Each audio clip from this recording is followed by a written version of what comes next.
What happens when two powerhouse singers collide over creative control and artistic integrity?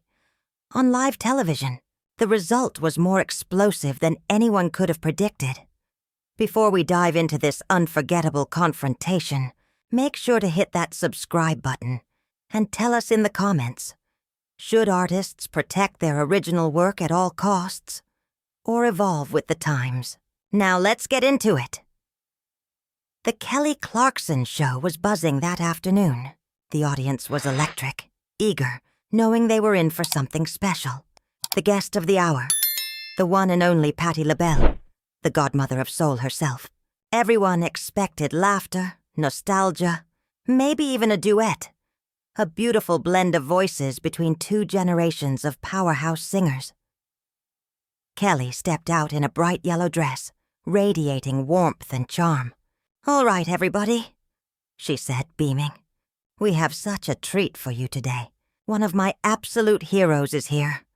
A woman who has blessed us with her voice for over 5 decades. Please welcome the incomparable Patti LaBelle." The crowd erupted as Patti walked out in a shimmering emerald gown that caught every light in the studio. Graceful, poised, her silver hair gleaming. She was every inch the legend. "Miss Patti, thank you so much for being here." Kelly gushed as Patti sat down. "I've been a fan since I was a little girl singing in church. Your voice, your soul, you've inspired me in every way." Patti smiled, kind but reserved. "Thank you, sweetheart. It's always good to meet young artists who understand that singing isn't just about notes. It's about connection." Kelly leaned forward, her excitement bubbling over. "Speaking of connection, I was hoping we could do something really special today. My producers worked on a new arrangement of your classic Lady Marmalade, but with a modern twist. I thought it'd be amazing if we could perform it together. Kind of like a passing of the torch moment," the audience murmured in anticipation. But Patti's expression shifted ever so slightly. The kind of subtle change only seasoned performers recognize. "A modern twist?" she repeated, her tone still sweet but edged with curiosity. "What exactly does that mean, honey?" Kelly, still smiling, gestured toward her band. "Well, we've updated the arrangement, added some contemporary beats, a touch of auto-tune for that current sound, and simplified some of the vocal runs so it's more accessible to today's audience. Just bringing it into this decade." The air in the room seemed to tighten. The audience laughed and clapped politely, unaware of the sudden chill on stage. "Simplified the vocal runs?" Patti said, her voice calm but sharp as a blade wrapped in velvet. "And auto-tune?" Kelly's smile faltered just slightly. "I know it sounds different," she said quickly, "but the younger audience really connects with that polished sound. We just want to make sure your music reaches as many people as possible." Patti took a long, steady breath, the kind a singer takes before a climactic note. When she spoke, the warmth in her voice gave way to quiet authority. "Kelly, sweetheart," she began, "let me explain something to you about Lady Marmalade. That song wasn't written, it was born. It came from emotion, from pain, from triumph. Every run, every growl, every crack in my voice. That's not just singing. That's life." The room fell still. She leaned forward slightly, her eyes glinting under the lights. "When you talk about simplifying those runs, or smoothing them out with auto-tune, you're not evolving the song. You're erasing the struggle that made it what it is. There's a difference between evolution and erosion. When you strip away the soul of a song in the name of accessibility, you're not honoring it. You're watering it down, turning something made from fire and grit into background music for a commercial." Kelly sat frozen for a second, her practiced poise wavering. The audience didn't know whether to clap or hold their breath. What had begun as a feel-good segment had transformed into a masterclass and a warning from a living legend. The studio had fallen completely silent now, save for the faint hum of the cameras that refused to stop rolling. Whatever this was, it wasn't an interview anymore. It was a masterclass in authenticity, and Patti LaBelle was the professor. Kelly's smile had faded. Her cheeks were flushed, the warmth of her signature charm giving way to something raw. Defensiveness, maybe even hurt. She was used to leading the conversation, but now, under the weight of Patti's calm authority, she felt like the student. "But Miss Patti," Kelly said, her voice carefully controlled but quivering underneath. "With all due respect, music has to change. The industry has evolved. What worked in the 70s doesn't always work now. We have to meet people where they are." Patti's eyes sharpened, twin sparks behind decades of wisdom. She leaned forward. "And where are people, Kelly?" she asked, her tone soft but scorching. "Are they so emotionally hollow they can't feel the soul in a melody unless it's been processed? Are they so musically numb that they need auto-tune to tell them what's good? Or have we just decided it's easier to lower the bar instead of raising hearts?" The question hit the air like thunder. Kelly froze. Every camera in the room pointed straight at her, capturing every flicker of discomfort. The color in her face deepened, the bright yellow of her dress now clashing with a shade of crimson frustration. "That's not fair," she said, her voice tight, trembling with the effort to stay polite. "I'm not trying to dumb anything down. I'm trying to connect. My audience trusts me to bring them something that speaks to them. In their time, in their language." Patti let out a short, melodic laugh, part amusement, part disbelief. "Their language?" she echoed. "Honey, music is the language. Emotion doesn't need translation. When I sing, I'm not adjusting my soul for convenience. I'm speaking directly to theirs, and souls haven't changed since the beginning of time." Kelly's patience cracked. "Presentation matters," she shot back, her words sharper now. "You can have all the soul in the world, but if people can't relate to how it's packaged, they'll tune out. That's just reality in today's entertainment landscape." Patti leaned back, folding her hands slowly. Her expression was calm, but her voice cut like a quiet storm. "Do you hear yourself right now? Entertainment landscape. We're not talking about roller coasters and movie trailers. We're talking about art, about music that heals, that moves, that changes people. And you're reducing it to a marketing term." The control room watched anxiously from behind the glass. This was supposed to be a feel-good afternoon. Laughter, nostalgia, a duet between two beloved voices. Now it felt like they were filming a cultural reckoning. Kelly straightened, trying to reclaim authority. "Look, Miss Patti, I respect everything you've accomplished," she said, her tone firmer now, rehearsed professionalism seeping back in. "But I've sold over 25 million albums worldwide. I've won Grammys. I do know how to connect with people. And I was connecting with people before you were even born," Patti replied smoothly, not missing a beat. "I've seen this industry chase every trend, every gimmick, every revolutionary new sound. But the only thing that lasts is truth. Real voices, real stories, real emotion. Because people might change what they listen to, but they never change what they feel." Kelly stood abruptly, pacing behind her desk. The tension was suffocating now. "You know what? I'm tired of being talked down to like the new generation doesn't get it," she snapped. "I'm not some corporate puppet. I've poured my heart into every song I've written. My music has helped people through heartbreak, through loss, through life. Don't tell me that's not authentic." "I never said your music wasn't authentic to you," Patti replied, voice steady as stone. "But when you take my music, my story, and feed it through market research and production filters until it sounds like everything else on the radio, you're not honoring it. You're hollowing it." Kelly's voice rose. "So what am I supposed to do? Perform everything exactly like it was in the 70s? Never make it my own? Just stand here and sing karaoke to your legacy?" Patti's eyes narrowed, her tone cutting clean through the air. "Don't twist my words, young lady. There's a difference between interpretation and imitation. Interpretation comes from understanding, from respect. What you're describing isn't interpretation. It's appropriation. You want the shine of the legacy without carrying the weight of it. That's ridiculous, Kelly shot back, her voice trembling now with anger and hurt. Every artist builds on the past. That's what music is. The Beatles built on Chuck Berry. Madonna built on disco. And I'm building on voices like yours. Patti didn't flinch. And the Beatles, she said, her tone low and unwavering.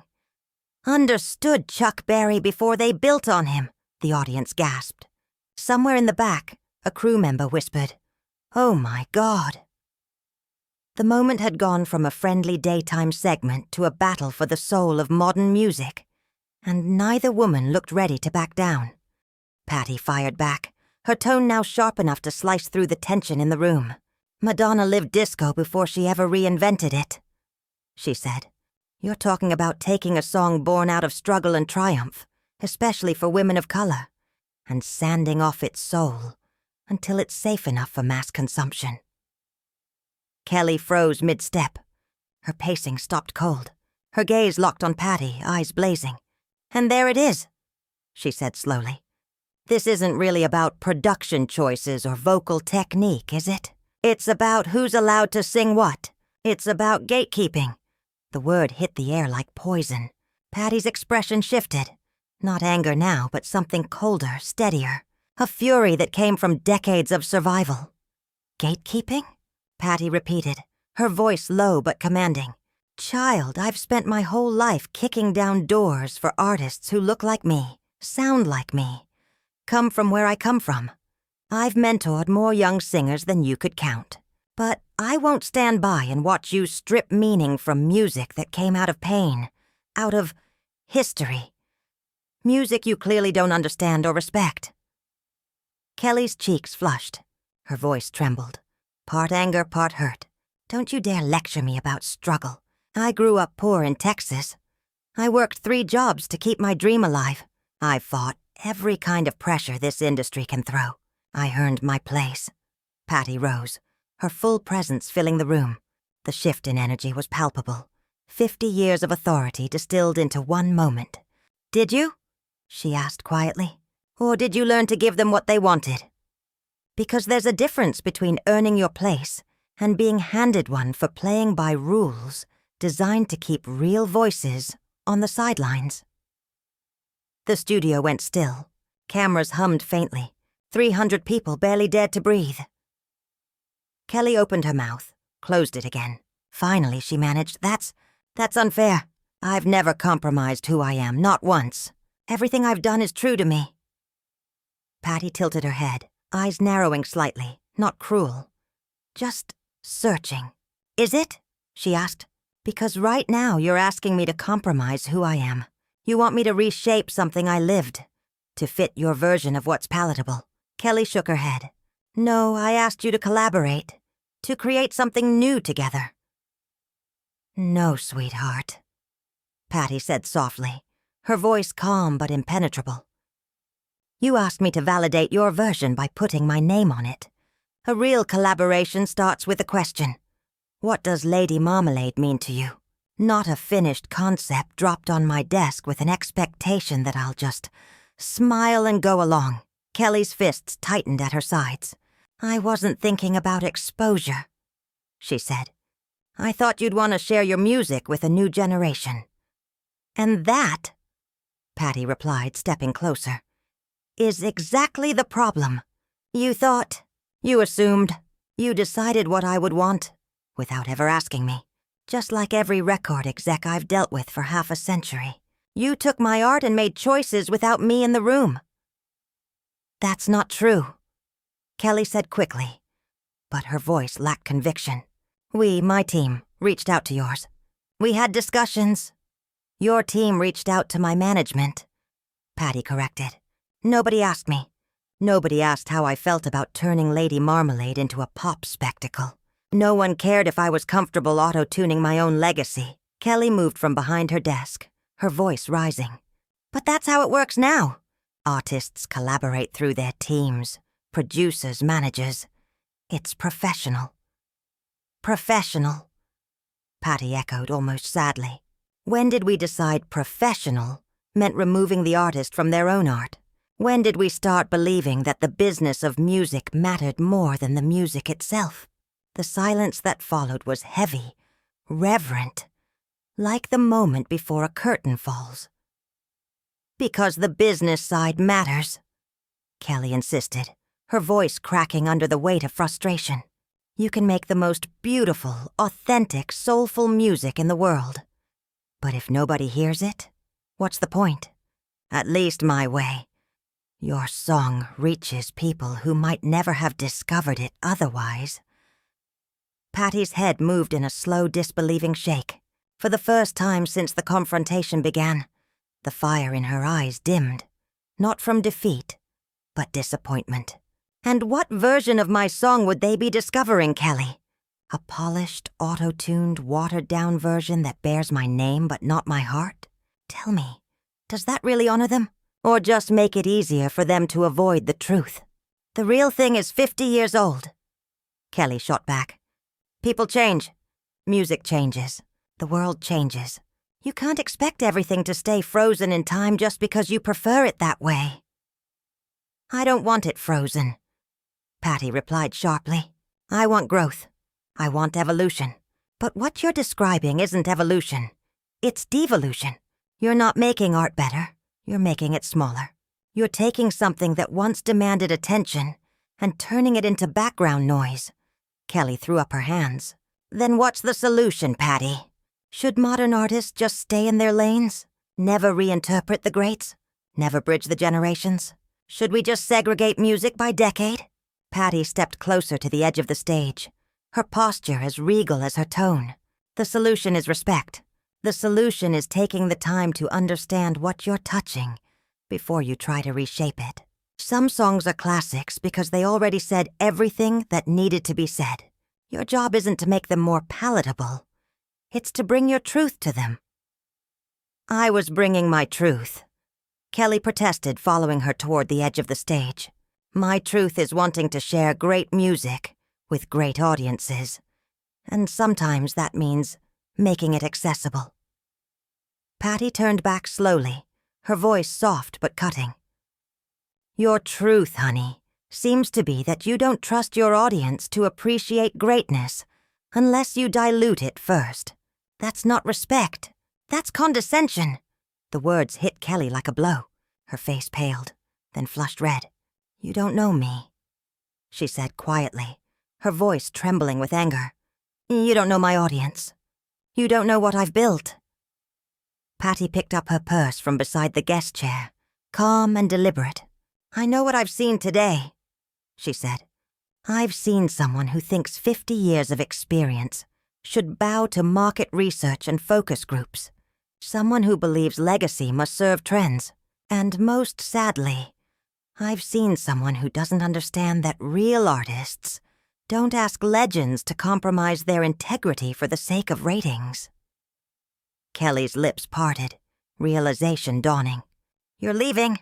"I'm leaving," Patti confirmed, swinging her purse over her shoulder with the same poise she'd carried her whole life. "Because I won't be part of something that diminishes the music I gave my life to. And because I refuse to pretend your proposal is collaboration, when it's really appropriation with a smile and a television contract."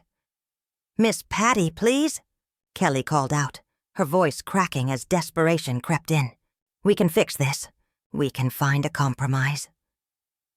Patti stopped at the edge of the stage, turning for one last time.